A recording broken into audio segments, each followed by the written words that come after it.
You're recording still? Yeah. Like right now, like you're recording right now. It's been going for like 20 minutes. Oh, dude, we should start. Oh, okay, but we'll start off with what's going on? Welcome back to another episode of Daily Time Podcast, or DT Pod for short. In today's episode, we're going to be going over the mental health guide from volume 117, issue number 8. In today's episode, we're going to be covering a couple stories, including an ASI scholarship that violated federal law, a lifestyle story about how to get more into reading, an opinion story on small losses, as well as a roundup of sports.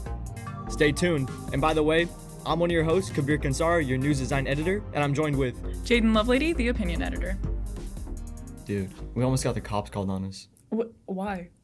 Well, thankfully it didn't happen, but ASI put out a scholarship that violated federal laws. I have heard that rumor. You know who else heard that rumor? Who?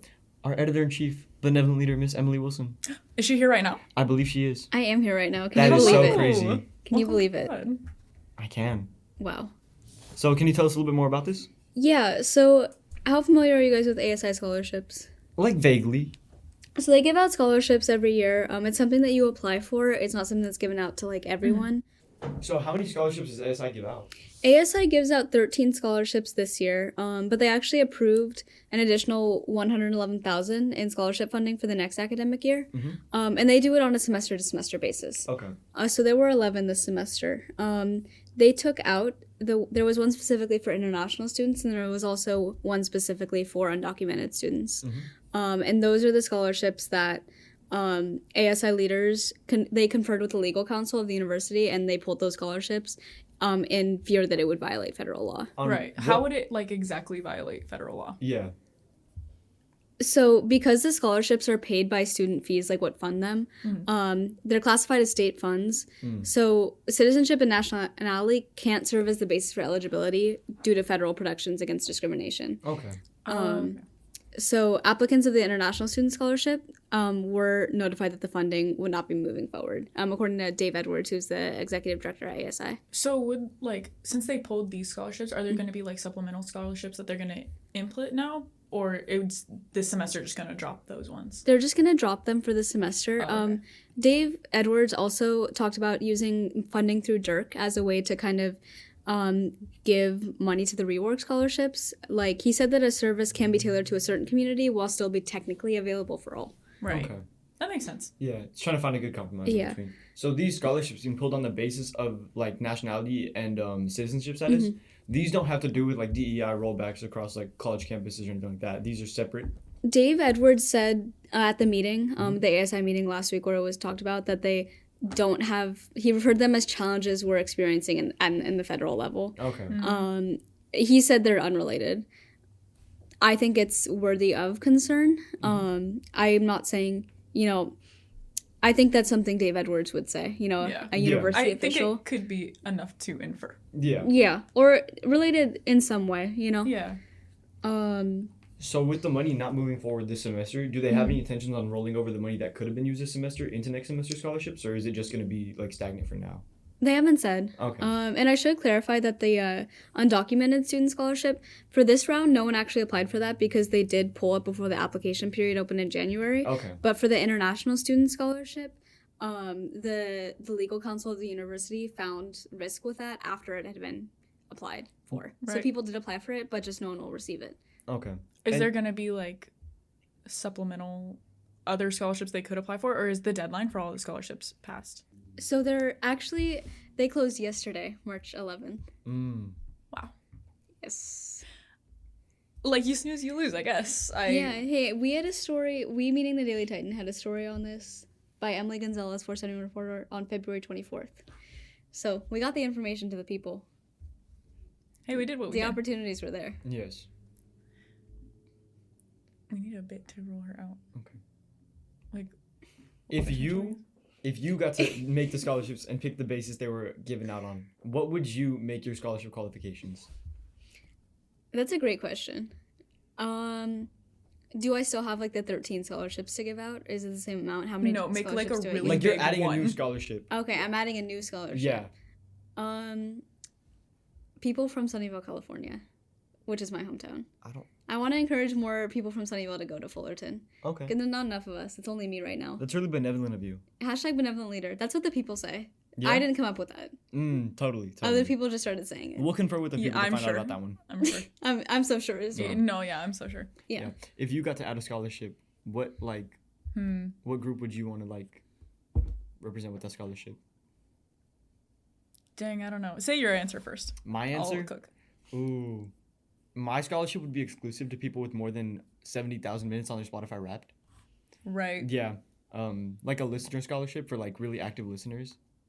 I don't like that's your answer, because the answer that I thought of like when you were saying that was that I would like have everyone submit their like Spotify Wrapped, and whoever matched mine the closest would win. But like you can't curate it. It just has to be true from your spirit and from your soul. So you have to ask for them like from 2 years back before they could like yes. And then we'll see like what mine was 2 years back, and we'll confer about it. Okay. And then what about the Apple Music users of the world? They sadly just don't get to be part of this one. Honestly, that's valid. I'm a Spotify user. Yeah. Imagine using Apple Music. If they really cared that much, they would move over to Spotify just to apply for the scholarship. You know, that's what I'm saying. I knew someone who used to use Pandora. Really? Up until college. Whoa. Yeah, I heard he got coerced into using Spotify now. I don't know if coerced is the best word. I think he made the decision that he should have made years ago. And it's just, sometimes it takes people a little bit longer in life to develop. You just need a little push sometimes. Sometimes. And that's totally okay. Sometimes you need to borrow a jacket. Oh. Wow, I'm going to do some investigative journalism about this and find out who this person is. I would expect nothing less from our opinion editor, Jayden Lovelady. Yeah. For investigative journalism, I think, yes. I think so, too. All right. Well, yes. Bye now. Bye. Hey Titans, it is Sergio Gonzalez, the photo editor. Titans Day of Giving is today, so if you can, please spread the word and donate to your favorite student-run newspaper. And follow us on all of our social media platforms at The Daily Titan and dailytitan.com. Thank you. Flipping the page on over to lifestyle, we're going to be talking about ways to get into reading as an adult, or get back into reading it if you're kind of in a little, reading slump like most of us these days. Yeah, I can attest to that. Yeah. This story was good because like it gave some different angles on how to approach reading from like the perspective of someone that doesn't read. And I mean, like a lot of this stuff is not necessarily obvious, but it's stuff that you would think of, but just going about the execution of it is kind of like where you need to be more dedicated in a sense. Like with the like starting with something short, it seems like pretty inherent advice of like, yeah, if you want to get into reading, don't overwhelm yourself with a long book. But also like knowing what is good short reading and what is short reading that you can jump off of is like kind of harder to tell. Yeah, I was gonna say like a lot of the the bolded headings of the sections, they might seem like straightforward advice and everyone would be like, well, yeah, okay, duh. But like you said, the execution of those things is what's actually important to getting back into reading. And like as someone who like reads a lot, like I genuinely do like reading. I haven't been reading recently just because it's hard with academics, like especially in like, I don't know, we're like midterm season, we read all day and then we go home and read more. No, I'm exactly. not doing it's that. Like so like the execution of these things is what counts, like knowing what short reading would help, because I feel like that I have done that in my own life where I'm like, oh, I'm gonna get back into reading, let me pick up this massive novel. This will do the trick. Oh, this will get me right. Okay. Yeah, no. But yeah, I also liked how they mentioned reading with others. Yeah, like it doesn't necessarily have to be a book club, or you don't have to join a club or anything, but like if you're reading in tandem with your friend, it kind of like holds you accountable in a sense. Yeah. Which sounds like it takes the fun out of it, but like, I don't know, reading with friends can be fun because then you have someone to debrief with. Exactly. It's the same thing as like, oh, you and your friend are watching the same show at the same time. It's like in the same way you talk about that media, you could just talk about this media. Yeah, for sure. I really like the quote that included like just reading anything, like including like graphic novels and other things like that. Because I feel like a lot of times going back into reading as an adult, you want to pick up something more mature of like, oh, I'm an adult, I should be reading something that's more at my level. Yeah. But man, there's some great comic books out there. Yeah. Like I've been getting more back into reading just because like I read The Watchmen, and then from there I've been reading like the older Batman issues and things like that, which is like, it's not the most groundbreaking intellectual like reading, but it's still social commentary presented in different ways. Yeah, I think that's a big part of like reading slumps and like just like falling out of the hobby in general. A lot of, I don't know if there's like a fan base for reading, but you know what I'm saying? Like a lot of people who do like to read make it like into a competition of sorts where it's like, well, I'm into classics and I've read 15 books this year so far. Right. It's a hobby. At the end of the day, you read what you want. I've been reading the same 300-page book for about 4 months now. Dude. And you know what? I'm getting there. Okay, I'm working my way through it. But that's the point. It's like, it's at your own speed. It's a hobby. No, exactly. Like, let that be a outlet for you. Yeah. What's your favorite book you've read recently? Recently? Recently. Oh, Like dude. recently as in like the past 2 or 3 years. Because that's recent in terms of reading, I feel. Over this summer, I read If We Were Villains. Genuinely, like, I devoured that book so fast. It was so well written and so well done. It's like about these people at a college that focuses primarily on like Shakespearean acting and how like the plays they are in kind of like reflect in their real life. But I actually mentioned it in a listicle earlier this year about fall books because it happens in the fall. What's your favorite book? Ooh, that I read recently? Yes. There's a comic book series I started reading in 3rd grade. And then So that's not going to be recent at all. So because he's been dropping issues over the years, because it's like a whole like novel, it's not just like short issues. Right. So he recently dropped issue number 9, which I hadn't read because I hadn't read 7 or 8. So I recently read 7 and 8. It's a really good story. It's called Amulet, and the whole story basically follows this girl who falls into like this like different world that her grandfather kind of created, because she moved into his house after he had passed away, because he gave it to them in the will. And in his attic, she found this amulet that like opened up this crazy door, and since then it's just been like crazy adventures. Wow, Yeah. I love creative people. Yeah, and the art in it is so beautiful. Yeah. Yeah. Well, okay, guys, read. If you want to, read the Daily Titan even. Yeah. Are you gonna do the thing that you What- have to do like, for the thing? what like thing? You talk about the opinion because you're opinion editor. So Oh, you kinda oh talk my about god, that. wait. Okay, yeah, you're right. All right, guys, heading on over to Opinion Desk, we're going to be covering a story talking about the size of losses in our life and the amount of empathy that we give it. Yeah. Also, by the way, I heard a rumor What rumor? that there was someone else in the room. Who? I believe it would be one of your assistants. Raniel? Raniel Santos? It is Raniel Santos, The Opinion Assistant. the opinion assistant. Hello? Guys, I have a confession to make. I started that rumor. That was me. No, Yeah. dude. Yeah, sorry to do that to you guys. Well, welcome to the podcast. Yeah, glad to finally make it. All right, so do you want to give us a little debrief? Yeah, Okay. I pitched this story about small griefs. How we shouldn't measure or downplay grief. There's the big deaths, and there's like big deaths that you can grieve and like big losses, but you can also grieve the small losses. And our staff writer Madeline Rook did a great job on this story. Stuff like missing out on a workout, or like not having time for something like a hobby or whatever. And that's something I've personally experienced a lot, and so it's okay to like grieve that as a loss. Yeah, Like, yeah, No, yeah. totally. I think it's definitely like we definitely hold a standard like in the time where social media is so prevalent in everyday life and like how we interact with each other in real life now too. Like it's definitely a precedent to only pay attention to like big losses now, or like as the story mentions through the sources that she picked, like people really upplay like stuff that happens to them to seem like, because it's a thing that's been normalized on social media to upplay these like smaller things into bigger things, and that doesn't necessarily need to be reflected in real life. That's something that influencers do. So I think it was an interesting take that like, no matter the size of the loss, like you said, like it could be like missing a step in your routine, missing a workout or something like that. It's okay to grieve that, Yeah. It doesn't have to be like monumental and life-changing. Because what's important to other people and what's important to you are always going to be different things. So like if you're worried about how other people are going to perceive your loss rather than perceiving it for yourself, like you're missing out on being able to feel how you really feel, and you're holding yourself back from really experiencing your own emotions. Yeah, that was a big point brought up by a few of the professors that she interviewed. Like at the end of the day, like you need to know the amount of empathy you need to give yourself. Yeah. It's a lot about like, knowing yourself and knowing what, like every loss or every emotion you feel deserves empathy and deserves like attention too. Because at the end of the day, like it is your mindset. You're the only one feeling you those owe emotions. that to yourself type thing. Yeah. Any thoughts? Do you think she did a good job? I think she did a Since you great pitched it. job. Yeah. Yeah. She even addressed some points that I hadn't even considered. Yeah. Like you said, refusing to grieve, even the small things can it's like suppressing your emotions, and it's not good to bottle things up. Yeah, No. for sure. Yeah. All right, well, we have a very important question for you now that you're here to talk about a segment. What's the question? Yes, If you had to put any word in the English language, or not, get creative, in a headline, what would it be? Okay, I have like a whole list of words. A whole list? Yeah. Maybe? Okay. What's the top one? What's your top one, if you had to pick out of all of them? Steaks.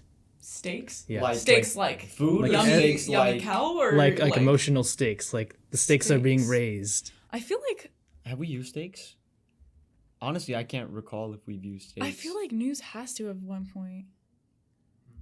I just don't know what kind of context states would be used for. Like, I'm trying to think can. of any stories At that opinion, quote- I can. At opinion, for sure. Like, that's like something oh, raises the stakes of something. Dude, catch that in the Daily Titan, like in the It'll be next there. few weeks. It'll be there. Yeah. Yeah.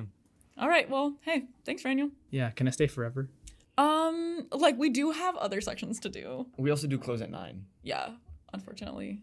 But like, hey, see you next week. You hear about the memorial in Town Square today? I've seen the flyers everywhere. Yeah. Dude, I know. My condolences. R.I.P. men and women's basketball season. Yeah. Nick, can you tell us more about that? Yeah, well, they both wrapped up this weekend. Men's finished 6-26 overall and 1-19 in conference. And it was time for the season to end, essentially. Yeah. As far as women's went 7-23 overall and 5-15 in conference. So, They almost made it to Henderson, didn't they? They had a tough game towards the end. Women's, Yes. they were fairly close to getting to the Big West. Yeah. So the women's team almost got the A seed and then lost to Cal Poly Slow, right? Yes, they did. They lost to Cal Poly Slow, and yeah, they had a chance. If you look at their overall record and their conference record, you wouldn't have thought that, but and I think one thing about them is they have stuff to build on. Women's team does. This is the last year of Coach Jeff Harada's contract, so we'll see what next year looks like. It's going to be different, but some of their best players. Aaliyah Stanton was a sophomore. She was their leading scorer. She had averaged 14 points a game. Something like that is definitely big to build on. And then they have a couple other guards, Yana Falsdottir, Right. And she was just great defensively. And so things like that. I don't know what to expect about their season, but they have some foundational pieces. Yeah. As long as they stay. Do you think, based on like Coach Harada's performance over the past couple seasons, that they'd be looking to return him as coach next year? I couldn't say, but looking at their overall record this year, they need improvement next year. Definitely.